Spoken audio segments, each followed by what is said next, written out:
and sadistic practice that's creeping into all corners of society. Mandatory minimum sentences are the only way you can protect children from these beasts. But what happens when they're released? Since they're still a danger to society, sex offenders face restrictions about where they can reside. Distances away from schools, parks, playgrounds are specified. So where do some of them end up? Pedophile Village. This is Miracle Village, a town in the middle of nowhere, Florida, founded by a sex offender to house other sex offenders once they get out of prison. But how many sex offenders live here? Do they think what they did was wrong? And what do the people of Pahokee, the closest neighboring town, think of living next to a village of sex offenders? This is Miracle Village, Florida, aka Pedophile Village, a community made by a pedophile for pedophiles.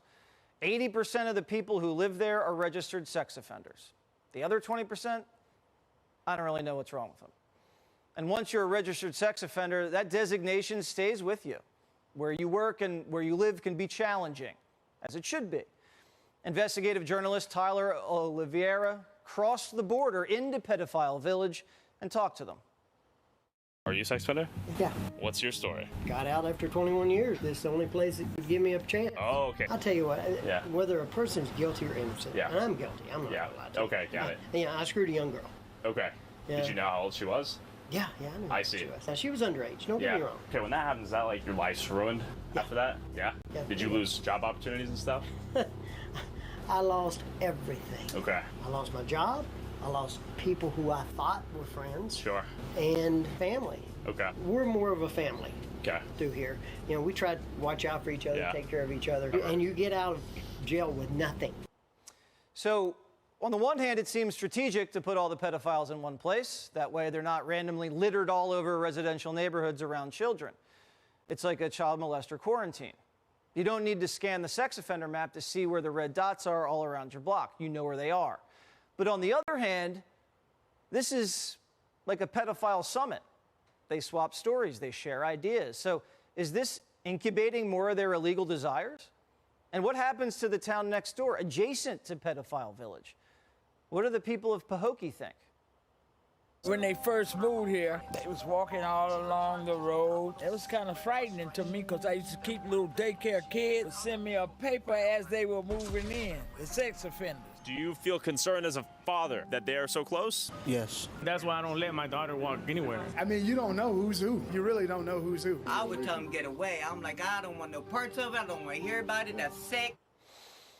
Tyler Oliveira is a YouTuber turned investigative journalist who filmed this and joins me now. So Tyler, do you think it's a good idea to put all the sex offenders in one place? Or do you think it'd be better to scatter them all around?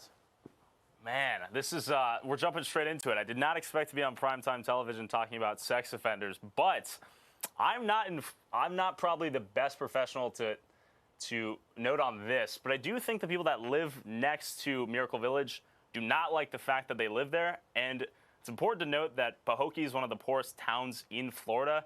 And a lot of these people don't have the financial means to be as flexible with where they live. So they're kind of stuck there. And a lot of the other 20% that you noted at of like, why do they live there?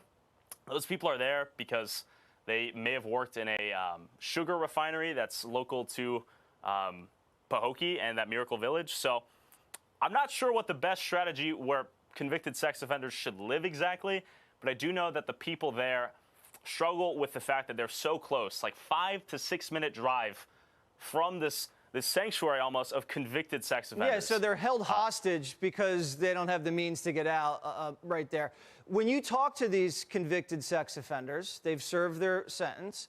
Is there remorse at all about what they did? Do they still have urges to reoffend?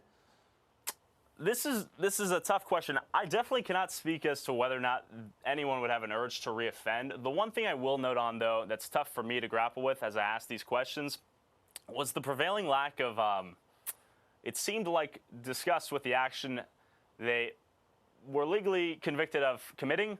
And a lot of these people admitted to the thing that happened, but they made the system the villain, and they were the victim of a system that caught them in a sting operation. Oh, the system. And maybe, yeah. The system, of course. And it seemed like, obviously, there's a lot of stories here, people ranging from they downloaded something off a website, child pornography, let's say, to had sex with a 13-year-old living down the street. And there's a crazy range there. And a lot of people could argue they exist within that same range of moral evil or not.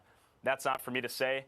But it didn't seem like a lot of people were particularly frustrated with doing the thing itself, but getting caught doing the thing, which was a sex offense. Yeah, it sounds like allegedly convicted, right? Yeah. Most criminals are usually mad they got caught, not actually mad at what they did. Well, I mean, listen, you're a brave man for venturing into that territory. Thanks for kind of opening that world up to us, and I'd like for us to shut that door now so we don't ever have to think about it again. We're going to have you back because I know you did some more investigative reporting in some of these homeless encampments, so thanks so much, Tyler. Absolutely, and real quick, Jesse, I do not have suicidal thoughts. If I've opened Pandora's box here for enemies to come towards me, I do not have suicidal thoughts. I want to make that be known right now.